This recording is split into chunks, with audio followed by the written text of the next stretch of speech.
ಕೆಲಸ ಮುಗಿಸ್ಕೊಂಡು ಹಿಂಗ್ ಬಂದ್ವಾ ಜೊತೆಲಿ ಹೋದ್ರಿ ಇದೇ ರೋಡಲ್ಲಿ ಇದೇ ರೋಡಲ್ಲಿ ಬಂದು 5:30 ಹಿಂಗ್ ಬರೋ ಹೊತ್ತಿಗೆ ಅದು ಸೊಪ್ಪು ಮುಚ್ಕೊಂಡು ಮೊಕ್ಕದ ಮೇಲೆಲ್ಲವ ಸೊಪ್ಪು ಮುಚ್ಕೊಂಡು ನಿಂತಿತ್ತು. ಸೊಪ್ಪು ಮುರ್ಕೊಂಡು ಅದ್ರ ಮೇಲೆ ಸೊಂಡ್ಲ ಮೇಲೆ ಇಟ್ಕೊಂಡು ನಿಂತಿತ್ತು. ನಮಗೆ ಆನೆ ಅಂತ ಗೊತ್ತಾಗ್ಲಿಲ್ಲ. ಕತ್ಲೆ ಅರ್ಧ ಬರ್ಧ ಒಂದು 6 ಗಂಟೆ ಟೈಮ್ ಅಲ್ಲ ಇರ್ಲಿ ಕತ್ಲೆ 5:45 ಆಮೇಲೆ ಅವನಿದ್ದಾನಂಗ ಅಂದ, ಓ ಆನೆ ಅಂತ ಅಂದ. ಬಟ್ ಅಷ್ಟೊತ್ತಿಗೆ ಅಷ್ಟು ನಾವು ಬಡ್ಡಿಗೆ ಹೋಗಿ ಎಷ್ಟು ಪಕ್ಕದಲ್ಲಿದ್ರಿ ಅಂದಾಜು? 30 ಅಡಿ ಅಂತರ. 30 ಅಡಿ ಅಂತರ. 30 ಅಡಿ ಅಂತರದಿಂದವ ಅವನು ನನ್ನ ಜೊತೆ ಓಡ್ಬೋದಿತ್ತು. ಹಿಂದಕ್ಕೆ ಬರಲಿಲ್ಲ, ಅವ್ರು ಮುಂದೆ ಕೊಡೋದ್ರ? ಅವನಿಗೆ ನೋಡಿ ಕೈಕಾಲು ಬರಲ್ವಾ ಏನಂತ ಗೊತ್ತಿಲ್ಲ, ಗಾಬರಿ ಆಯ್ತು. ಗಾಬರಿ ಆಗಿರ್ಬೇಕಂತ ಕಾಣುತ್ತೆ.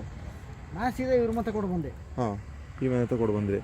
ಇವ್ ಮತ್ತೆ ಕೊಡು ಬಂದು ಸ್ವಲ್ಪ ಹೊತ್ತು ನಿಂತ್ಕೊಂಡು ಆಮೇಲೆ ಅರ್ಧ ಗಂಟೆ ಆದ್ಮೇಲೆ ಬರ್ಲಿಲ್ವಲ್ಲ ನೋಡಿದ್ರಿ ಹಿಂಗಾಯ್ತು ಅಂತ. ಆಮೇಲೆ ನಾನು ಇನ್ನೊಬ್ಬ ಅವರ ತಮ್ಮ ಅವರ ತಮ್ಮನ ಬೈಕಲ್ಲಿ ಓದಿಸಿದವ ಈ ಕಡೆನೆ ಇದೇ ದಾರಿಲಿ ಹೋದ್ರು. ಮತ್ತೆ ಅವತ್ತು ಆನೆ ಅವರೆಲ್ಲ ತಪ್ಸ್ಕೊಂಡು ಹೋಗಿದ್ರು ಅನ್ಸುತ್ತೆ ನಿಮಗೆ? ಎಲ್ಲರೂ ಹೋಗಿದ್ರು. ನಿನ್ನೆ ಬೆಳಿಗ್ಗೆ ನಾನು ಸುರಪುರವೇ ದನ ಹೊಡ್ಕೊ ಹೋಗ್ಬೇಕ್ರೆ ಬಾಯಿನ ಕಿಸ್ಕೊಂಡು ಸೊಳ್ಳೆ ಹಿಂಗ ಅಂದ್ಬಿಡ್ತು ಒಂದೇ ಸರಿಯಾ. ನಿನ್ನೆ ಬೆಳಿಗ್ಗೆ ನಿನ್ನೆ ಬೆಳಿಗ್ಗೆ ಇದು ಸಾಲ್ಗಾನ ಯಾವುದು? ಸಲ್ಕಾನ್ ಕೊಂಬಿರದ ಇಲ್ಲ ಹೆಣ್ಣನೇನ ಏನು ಅಂತ ಕ್ವಾರಿದವ ಅವೆಲ್ಲ ಎಲ್ಲಿ ನೋಡಕ್ಕಾಗತ್ತೆ? ಅರ್ಜೆಂಟ್ ನಾವು ಒಂದ್ಸರಿ ತಪ್ಪಿಸ್ಕೊಂಡ್ರೆ ಸಾಕಾಗತ್ತೆ ನಮಗೆ. ಅರ್ಧ ಬರ್ಧ 6:30 ಬೆಳಿಗ್ಗೆ ನೀವು ಬೆಳಿಗ್ಗೆ ನೋಡಿದ್ರಲ್ಲ ಆಗ್ಲೂ ಸೊಂಟ ಕಾಣ್ಲಿಲ್ಲ ನಿಮ್ಗೆ? ಇದು ಕಾಣ್ಲಿಲ್ವಾ ಕ್ವಾರೆ ಬೆಳಿಗ್ಗೆ ಹೊತ್ತು ನೋಡಿದ್ರಲ್ಲ? ಆಗ ಕ್ವಾರೆಗೆರೆ ಎಲ್ಲಿ ನೋಡಕ್ ಒಂದ್ಸರಿ ತಪ್ಪಿಸ್ಕೊಂಡ್ರೆ ಸಾಕೋನಂಗಾಗಿತ್ತು.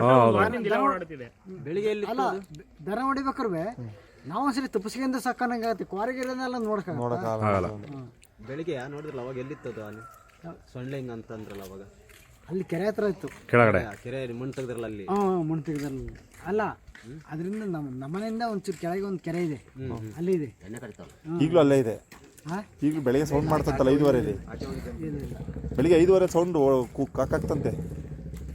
5:30 ಫಸ್ಟ್ ಇವ್ರು ಹೋಗೋಗ್ಲೇ ಮತ್ತೊಂದ್ಸರಿ ಮಾಡ್ತಂತೆ. ಒಟ್ಟಿನಲ್ಲಿ ನೀವು ಮೊದಲು ಓಡ್ ಬಂದ್ಬಿಟ್ರಿ, ಆಮೇಲೆ ಅವ್ರು ಅಲ್ಲೇ ಕರ್ಕೊಂಡು ಹೋದ್ರಲ್ಲ ಆಗ್ಲೂ ವಾಪಸ್ ಓಡ್ ಬಂದ್ರ? ನೀವು ನೋಡಕ್ ಹೋಗ್ಲಿಲ್ವಾ? ಅರ್ಧ ದಾರಿಗೆ ಹೋಗಿ ವಾಪಸ್ ಬಂದ್ರ? ಹೋಗ್ಬಿಟ್ಟು ಅವ್ರ ಮನೆಗೆ ಹೇಳಿದೆ, ಆನೆ ಓಡಿಸ್ಕೊ ಬಂತು ಇಬ್ಬರನ್ನೂ. ಎಕಡೆಗೆ ಹೋದ ಒಂಚೂರ ಫೋನ್ ಮಾಡಿ ಕೇಳಿ ಅಂತ ಅವ್ರ ಮನೆಯವರಿಗೆ ಹೋಗಿ ಹೇಳಿದೆ. ಆಗ್ಲೇ ಇಲ್ಲೇ ಬಂದೆ, ಇವ್ರ ಮಂತಕ್ಕೆ ಬಂದೆ. ಉಮೇಶನ ಬೈಕ್ ಸಿಕ್ತು. ಉಮೇಶನ ಬೈಕಲ್ಲಿ ವಸಂತಪುರ ನಾನು ಉಮೇಶ ಹೋದು ಇತ್ಲಾಗಿ ಜನಸಾಮಾನ್ಯರಿಗೆ ಭಾರತ